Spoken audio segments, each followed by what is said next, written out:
Okay, so Capricorn, let's talk about your vision first. So we talked about this a little bit in June, so it should be a new type of energy if you did see that video in June. So let's see what your new vision for money is right now. Okay, so you've got the Capricorn card. As if you can see it right here. There's your Capricorn symbol. And this is your vision of money, which is to have a ton of it. And you're willing to grow it from scratch if you have to. And you're also willing to use Virgo energy to be persistent and be precise and stick with it. So yeah, you are ready. That's your Earth card right there. Okay, so when we get into business, what we want to do is listen to others, listen to their ideas, so that helps you move your plan along. But what opens your ears to people? Who do you listen to? And this has been an interesting card for most of the signs that I've read. Some people only listen to experts. Some people listen to people like magicians who make things look easy. Some people listen to business partners. It's an interesting spot. And I've gotten here too twice. I've gotten the fire card, which people listen to people who are passionate about business. So let's see what you get. Oh, okay. So you got the Delphus card. That's different. I haven't seen that one yet. So Delphus is basically a card of like a messenger. So in this particular case, who you open up to is people who can do things for you. So you're listening to people who can help you out. Like it could be like, say, if you're working on building houses, it could be you're listening to someone who lays the foundation. It's just somebody who's can carry out a plan is who you're listening to, because it sounds to me like you're trying to carry out an ultimate plan, so you might need some helpers along the way. So you're listening to people who can tell you that they're going to help you and do things for you. So that makes total sense. And it also has Capricorn energy right there on it too, right here. And it's got the Mercury energy, meaning that it's someone who carries out a plan for you. So that's who you're listening to, which is interesting. So it sounds to me like you're your own authority on whatever you're doing, but you just need some help. Okay, that's cool. All right, so now the next card is, how can you present yourself in the best possible way? So this should be interesting for Capricorn. Let's see. Oh my God. This is Capricorn right here. Just be yourself. Ooh, big surprise. All right, so just present yourself like yourself. Okay, that was easy. All right, so how do you maintain clarity in your business? I'm tickled over that.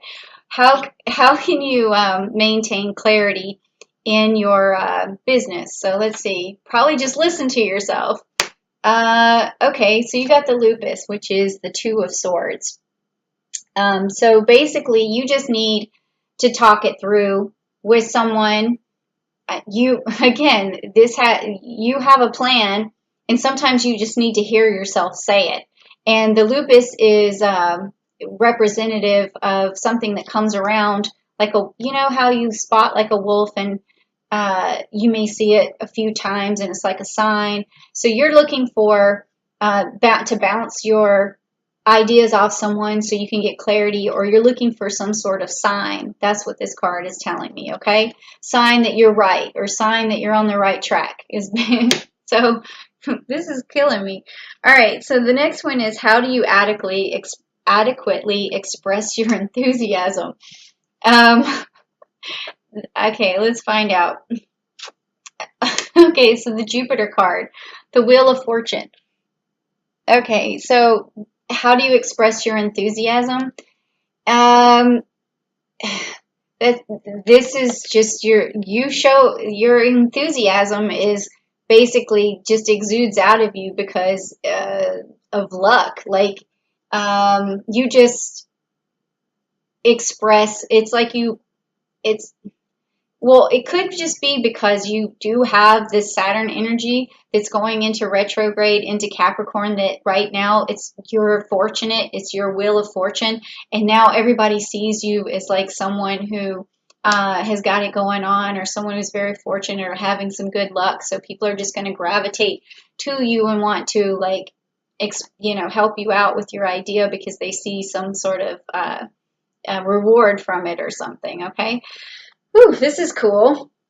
All right. So now, what helps you negotiate? All right. I want to find out this. What helps you negotiate?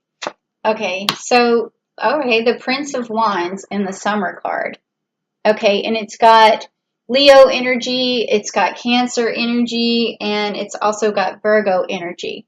So you basically negotiate with pride, with confidence, with determination.